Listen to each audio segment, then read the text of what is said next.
तो नमस्कार दोस्तों, स्वागत है मगन ट्यूटोरियल्स में। उम्मीद करता हूं सब लोग स्वस्थ होंगे, व्यस्त होंगे, ज़बरदस्त होंगे। दोस्तों, कल 2 केसेस की सुनवाई है जो कि दोनों एनआईएस डीएलएड से संबंधित है।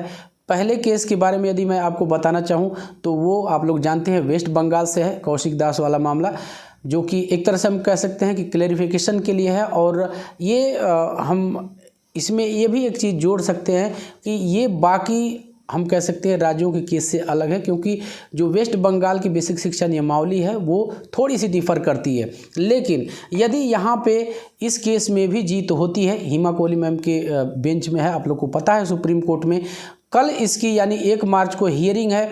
और बहुत सारी उम्मीदें, जितने भी एनआईएस डीएलएड के बच्चे हैं उनकी इस केस से बहुत सारी उम्मीदें हैं। पिछली बार हालांकि थोड़ी सी निराशा हाथ लगी थी और कुछ रेगुलेशंस वाली बात थी, वो फाइल सबमिट नहीं किए गए थे। लेकिन अभी देखने वाली बात होगी कि क्या कुछ होता है। मैं आपको एक छोटी सी जानकारी इस संबंध में दे दूँ कि हमारी कोशिश रहेगी कि इस जो ये हियरिंग है सुप्रीम कोर्ट के अंदर, हम इसको लाइव आपको दिखाने की कोशिश करेंगे चैनल पे। तो आप लोग अधिक से अधिक जुड़िएगा। और वो इसलिए ये कोशिश हम करने की कोशिश कर रहे हैं कि आप लोग को इंस्टेंट इसकी अपडेट मिल जाए कि क्या कुछ हुआ। बाकी तो हम आपको समय के साथ शाम में आके सारी चीज़ें बताएंगे ही। जो दूसरा केस है वो उत्तर प्रदेश से है और गजट पब्लिकेशन के लिए एनसीटी, एमएचआरडी और पब्लिकेशन डिपार्टमेंट को पार्टी बना के ये किया गया है। अजित सिंह उसके पिटिशनर है, आप लोगों को पता है। और इनका नाम अजित कार्तिक सिंह है, तो मुझे ये कार्तिक सिंह कहने में ज़्यादा सहूलियत मालूम होती है, तो मैं इसी नाम से उनको बुला लेता हूँ। और उनको मैंने चैनल पर भी बुलाया था, काफ़ी कुछ चीज़ें उन्होंने बताई भी थी। पिछली वीडियो में मैंने उन्हीं के हवाले से आपको बताया था कि जब पिछली बार ये केस लिस्ट हुआ था इलाहाबाद हाई कोर्ट का, तो सीरियल नंबर 90 के आसपास चला गया, जिससे इसकी हियरिंग नहीं हो पाई थी।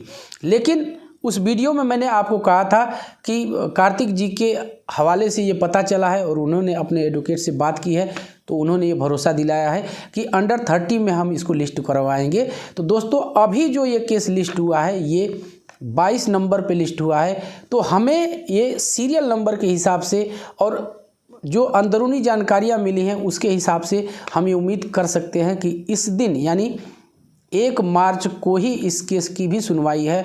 और चूंकि 22 नंबर पे लगा है तो हम ये उम्मीद कर सकते हैं कि इसकी सुनवाई होगी। क्या कुछ इसमें से निकल के आता है उसकी भी अपडेट हम आपको जल्दी से जल्दी उपलब्ध कराएंगे। और हमारी ये कोशिश रहेगी कि खुद कार्तिक सिंह जी ही आके केस के संबंध में जो अपडेट है वो दे। यदि नहीं भी होता है तो उनसे हम संपर्क में हैं, हमारी हमेशा बातचीत होती रहती है, विचारों का आदान प्रदान होता रहता है। तो वो कुछ अपने स्तर से जो भी अपडेट करेंगे इस संबंध में, तो वो अपडेट भी हम आपको इंस्टेंट उपलब्ध कराने की कोशिश करेंगे। हालांकि मैं आपसे बार बार कहता हूँ दोस्तों कि बहुत सारे पर्सनल वर्क होते हैं और ड्यूटी होती है सबसे बड़ी बात, तो उसके बाद ही जो कुछ आपसे रूबरू होने का समय जो है वो मिल पाता है, उसी में हम एक दूसरे से रूबरू हो पाते हैं। लेकिन फिर भी हमारी कोशिश रहेगी कि जल्दी से जल्दी आपको इस संबंध में अपडेट कर दिया जाए। तो यही था दोस्तों, कल की सुनवाई का लाइव टेलीकास्ट मगन ट्यूटोरियल से होगा। आप लोग जुड़िएगा और केस को समझने की कोशिश कीजिएगा। बाकी जो भी सारी चीज़ें होंगी हम जानकारों से बात करके आगे आपको बताएंगे ही। ये दोनों केस महत्वपूर्ण है और इन दोनों केस की जो दशा होती है उसी के आधार पे हम आगे की चीज़ें भी निर्धारित कर सकते हैं कि एनआईएस डीएलएड के साथ क्या हो सकता है। कल की यदि लाइव स्ट्रीम आप लोगों ने देखी होगी, क्योंकि मेरे मन में भी इस तरह की चीज़ें बार बार उठ रही हैं कि अभी तक ज़मीन पे कुछ भी प्रोग्रेस होता दिखाई नहीं दे रहा है।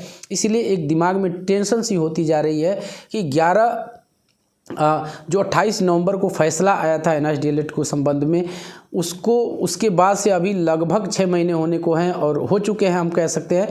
लेकिन अभी तक कोई भी प्रोग्रेस देखने के लिए नहीं मिली है कि एनआईएस डीएलएड वापसी कर सकता है कि नहीं कर सकता है। लेकिन इस केस की ये जो दोनों केस लगे हैं, इनकी सुनवाई के बाद हम एक ये फैसला लेने में ज़रूर सक्षम होंगे कि आगे इस केस में क्या हो सकता है। तो हम यही कहना चाहेंगे दोस्तों, कोई भी भविष्यवाणी करना मैं नहीं समझता कि इस समय सही है।